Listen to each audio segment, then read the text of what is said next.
नमस्ते दोस्तों, नए साल की बहुत बहुत बधाई। इस साल हमें कैलाश मंदिर की तरह अटल रहना है और 1 लाख ग्राहकों का लक्ष्य पूरा करना है। Destroy the Kailash Temple. Bharat के औरंगाबाद में एक ऐसा चमत्कार रचा जा रहा था जिसे आज 21वीं सदी में बनाना तो दूर, सोचना भी पागलपन लगता है। एलोरा की गुफा नंबर 16, द कैलाश टेम्पल। इतिहासकार कहते हैं कि इसे इंसानों ने बनाया, लेकिन जब हम इस मंदिर की बनावट को देखते हैं, इसकी दीवारों को छूते हैं, तो पत्थर गवाही देते हैं कि यहाँ कुछ तो ऐसा हुआ था जो हमारी समझ से परे है।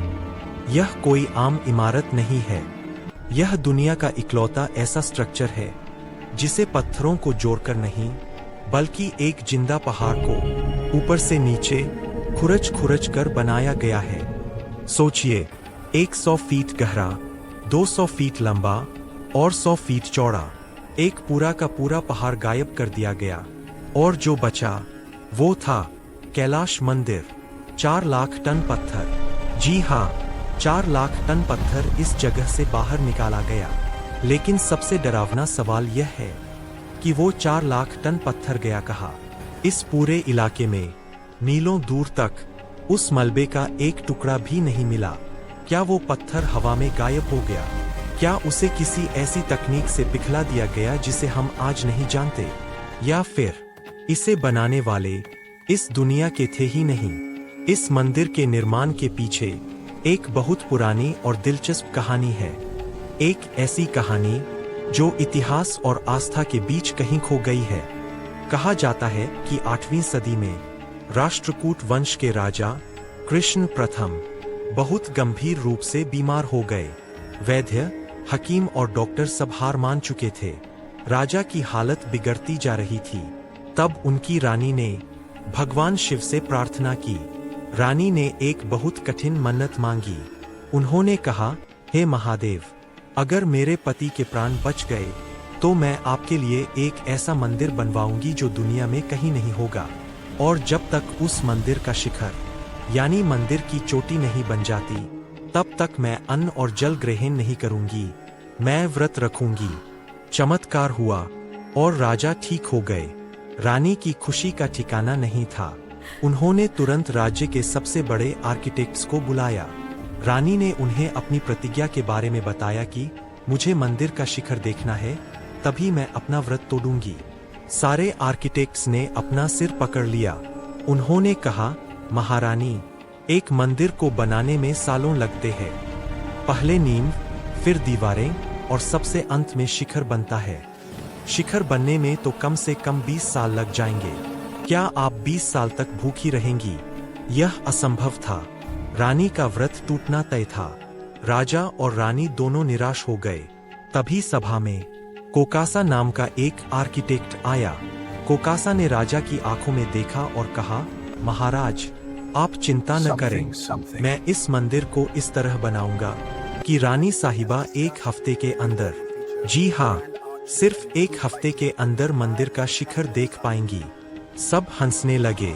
जो काम 20 साल में नहीं हो सकता, वो 1 हफ्ते में कैसे होगा? लेकिन कोकासा के पास एक प्लान था, एक ऐसा प्लान जो आज तक किसी ने नहीं सोचा था। उसने कहा, हम मंदिर नीचे से ऊपर नहीं, बल्कि ऊपर से नीचे बनाएंगे। हम सीधे पहाड़ की चोटी को काटकर सबसे पहले शिखर बनाएंगे। और बस यहीं से शुरुआत हुई दुनिया के सबसे महान अजूबे की। छेनी और हथौड़े की पहली चोट पहाड़ की सबसे ऊंची चोटी पर पड़ी और कुछ ही दिनों में शिखर बनकर तैयार हो गया। रानी ने शिखर देखा, अपना व्रत तोड़ा और मंदिर का काम आगे बढ़ता गया। लेकिन दोस्तों, कहानी यहाँ खत्म नहीं होती। रहस्य तो अब शुरू होता है। कोकासा ने शिखर तो बना दिया, लेकिन उसके बाद जो हुआ वो गणित और विज्ञान के नियमों को चुनौती देता है। जरा सोचिए, अगर आज हमें एक बिल्डिंग बनानी हो तो हम क्या करते हैं? हम कागज पर डिजाइन बनाते हैं। अगर गलती हो जाए तो रबर से मिटा देते हैं। कंप्यूटर पर डिजाइन बदलते हैं। लेकिन कैलाश मंदिर में अनडू का बटन नहीं था। यह मंदिर अलग अलग पत्थरों को जोड़कर नहीं बना था। यह एक ही पत्थर था। अगर एक छेनी भी गलत पड़ती, अगर एक खंभा भी ज्यादा कट जाता, तो पूरा का पूरा मंदिर टूट कर गिर जाता। उसे दोबारा जोड़ने का कोई तरीका नहीं था। इसका मतलब है कि उन कारीगरों को पहली बार में ही 100% सही काम करना था। Zero error. आज के आर्किटेक्ट्स कहते हैं Look at कि the इस intricate मंदिर carvings को up there. बनाने It's के लिए absolutely stunning. कम The से detail कम is 100 incredible. साल This लगने place is full of चाहिए history. थे। लेकिन इतिहास कहता है कि इसे मात्र 18 सालों में पूरा कर लिया गया। चलिए थोड़ा हिसाब लगाते हैं। 18 साल यानी करीब 6,500 दिन, और पत्थर निकाला गया 4 लाख टन। इसका मतलब है कि हर रोज 60 टन पत्थर तोड़ा गया, उठाया गया और हटाया गया।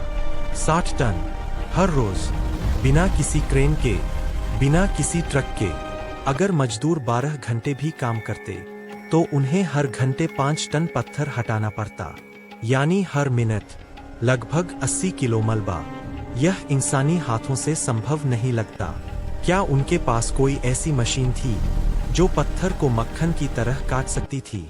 कुछ शोधकर्ता मानते हैं कि प्राचीन भारत में बूमरैंग जैसी कोई ध्वनि तकनीक यानी साउंड टेक्नोलॉजी थी, या फिर लेजर जैसी कोई चीज जिससे पत्थरों को इतनी सटीकता से काटा गया।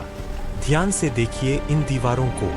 यहाँ रामायण और महाभारत की पूरी कहानियां पत्थरों पर उकेरी गई है। हाथी, शेर, देवी देवता, सब कुछ इतना बारीक है कि लगता है अभी बोल पड़ेंगे। इतनी बारीकी, और वो भी इतने कम समय में। यह आज तक एक पहेली है। वक्त का पहिया घूमा और भारत पर मुगलों का राज आया। साल 1682 मुगल बादशाह औरंगजेब, जिसने भारत के हजारों मंदिरों को तोड़ा था, उसकी नजर कैलाश मंदिर पर पड़ी। औरंगजेब को यह बात बर्दाश्त नहीं थी कि काफिरों का बनाया हुआ इतना विशाल मंदिर शान से खड़ा रहे। उसने आदेश दिया, इस मंदिर को मिट्टी में मिला दो। कहा जाता है कि औरंगजेब ने अपने 1000 सबसे ताकतवर सैनिकों को भेजा। उनका मिशन सिर्फ एक था, कैलाश मंदिर को पूरी तरह नष्ट करना। सैनिकों ने काम शुरू किया। वो दिन रात मंदिर पर हमले करते। हथौड़े, सब्बल और बारूद, हर चीज का इस्तेमाल किया गया। लेकिन 1000 सैनिक 3 साल तक, जी हाँ, पूरे 3 साल तक कोशिश करते रहे। और नतीजा क्या निकला? वे मंदिर का बाल भी बांका नहीं कर पाए। वे सिर्फ कुछ मूर्तियों के चेहरे खराब कर पाए या कुछ सीढ़ियां तोड़ पाए। पूरा मंदिर आज भी सीना तान कर खड़ा है। 3 साल बाद औरंगजेब को अपनी हार माननी पड़ी। उसने अपनी सेना वापस बुला ली। सोचिए, जिस मंदिर को बनाने वाले ने पहाड़ को मोम की तरह काट दिया था, उसे तोड़ने के लिए बारूद भी कम पड़ गया। यह पत्थर कौन सा है? इसे किस तकनीक से बनाया गया है कि यह अभेद्य बन गया? यह घटना साबित करती है कि कैलाश मंदिर सिर्फ एक कलाकृति नहीं, बल्कि इंजीनियरिंग का एक ऐसा मास्टरपीस है जिसे नष्ट करना इंसानों के बस की बात नहीं थी। लेकिन दोस्तों, जो मंदिर हमें ऊपर दिखाई देता है, वो शायद सच का सिर्फ एक छोटा सा हिस्सा है। असली रहस्य तो आपके पैरों के नीचे छिपा है। कैलाश मंदिर के आंगन में कई जगह ऐसे सुराख हैं जो जमीन के नीचे जाते हैं। कई बार स्थानीय लोगों ने और गाइड्स ने बताया है कि यहाँ जमीन के नीचे गुफाओं का एक जाल है, एक अंडरग्राउंड सिटी।